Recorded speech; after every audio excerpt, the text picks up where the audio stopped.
Well, India's been, to us, just about the highest tariffed nation anywhere in the world. They've been very strong on tariffs, and I don't blame them necessarily, but it's a different way of doing business. It's very hard to sell into India because they have trade barriers, very strong tariffs.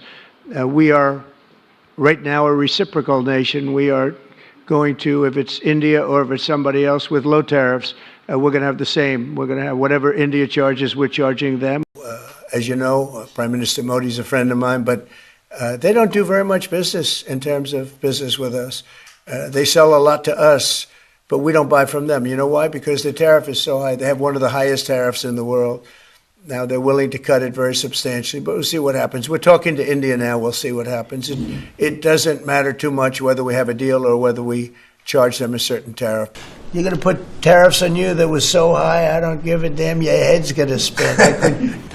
We're getting a fair deal, just a fair trade deal. We had pretty unfair trade deals. They're very good negotiators, sir. Just you have to take a look at that, if you would, please. But we're getting close, Scott. I think we're pretty close to doing a deal that's good for everybody. India, tell me about India. Why is India allowed to do that? They have to pay tariffs. Do they have an exemption on rice? No, sir. We're still working on their trade deal. So yeah, but they should be dumping. I mean, I heard that from others. So you can't do that.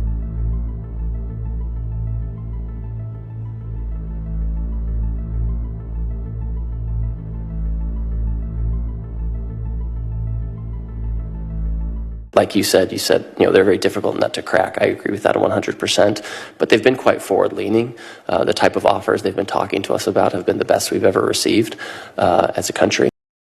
At a time when India and the United States are in the middle of bilateral trade talks, U.S. Trade Representative Jamieson Greer is praising India, calling its latest proposals as the best offers we've ever received as a country.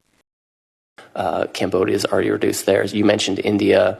I have a team over there right now as we speak in New Delhi working on this. There's resistance in India to certain row crops and other meats and products. They're, like you said, they're a very difficult nut to crack. I agree with that 100%, but they've been quite forward-leaning. The type of offers they've been talking to us about have been the best we've ever received as a country. So, I think that's a viable alternative market.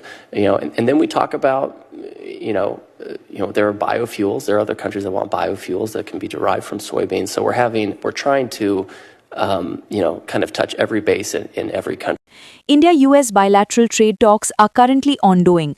A high-level U.S. delegation led by Deputy U.S. Trade Representative Rick Switzer arrived in New Delhi on December 9th for talks on December 10th and 11th. Meetings involved senior Indian officials, including Commerce Secretary Rajesh Agrawal and Chief Negotiator Darpan Jain.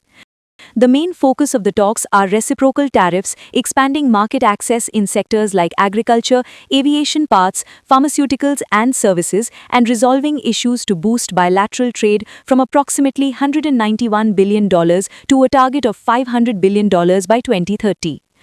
When Donald Trump returned to office in early 2025, India-US trade relations changed completely. The new administration brought back an America-first approach that concentrated on reciprocity in tariffs and market access. In the spring of 2025, the US imposed 25% reciprocal tariffs on several Indian exports, such as steel, aluminium, and textiles, arguing that India maintained high import duties on many goods. India's continued purchase of discounted Russian crude oil was also used as a point of justification. By mid-2025, Russian oil made up over 40% of India's total imports, which the US viewed as weakening global efforts to pressure Russia. On 6 August 2025, President Trump signed an executive order adding a 25% penalty tariff linked to India's Russian oil imports, increasing the total tariff burden on certain Indian products to 50%. These tariffs took effect around 27 August 2025. The measures strained the broader strategic relationship, though India continued to balance ties with both the US and Russia. Despite the tariff pressure, India's exports to the US showed unexpected growth by November 2025. As of December 2025, both countries are negotiating to reduce tariffs to around 17 to 18% and address issues related to agriculture, pharmaceuticals, services, and energy security.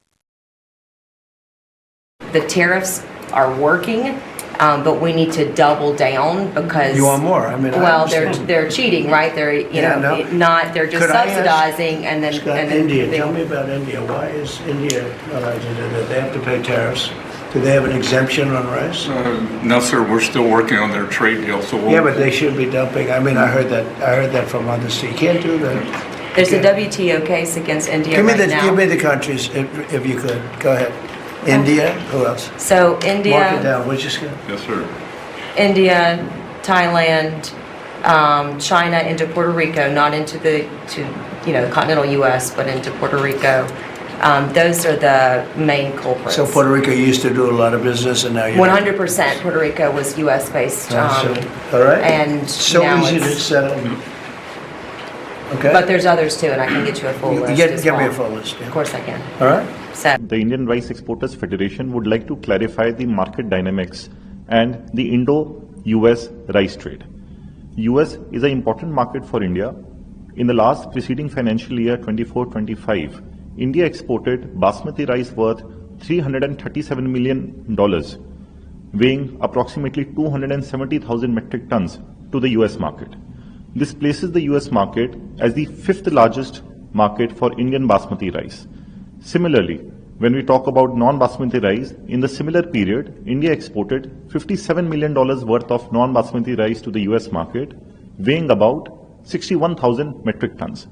This places US as the 24th largest market for Indian non-basmati rice. Now, first we have to understand that who is the buyer for this non-basmati and basmati rice in the US market.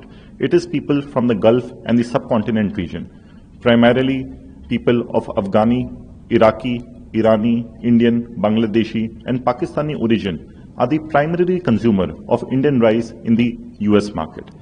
All the exports of the US market are demand driven. They are placed based on advance orders from US importers. We have seen that there has been an increasing trend in Indian rice exports to the US market as the popularity of Indian and South Asian dishes such as biryani have grown in the US market. Now, all the exports are demand driven. They're based on taste because Indian rice has a very distinct flavor, texture and color palette, which is more suitable for certain type of traditional Indian and South Asian dishes. The American grown rice is not a like-for-like substitute for Indian rice, and it cannot be used as an alternative in Indian dishes. So all the exports from India, and India is not dumping any rice in the US market, where, however, and the demand remains robust. We don't do deals in a hurry, and we don't do deals with deadlines or with a gun on our head. But that's how deals are done these days. It's a deadline. I don't think so. Tariffs come in midnight on this date. Take it or leave it. India looks long term. India never takes decisions in a rush or on the pressure of the moment. And we've accepted if there's a tariff on us, there is a tariff on us. We're looking how to overcome that. We're looking at newer markets. We're looking at a stronger demand impetus within the Indian economy. So we have a very resilient structure, 1.4 billion people, young. Our average age is 28.5 years, very aspirational. 1 billion internet users connected to what's happening at the Berlin Global Dialogue, aspiring for a better quality of life for their families. So they are not in a situation where they want to do suboptimal deals. We'd like to really look at the long term. We recognize that 20, 25 years from now, we'll be a $30 trillion economy. And accordingly, we will negotiate based on the future. A trade deal is on the long run. Right. And we have to recognize the future and get the best deal for the country.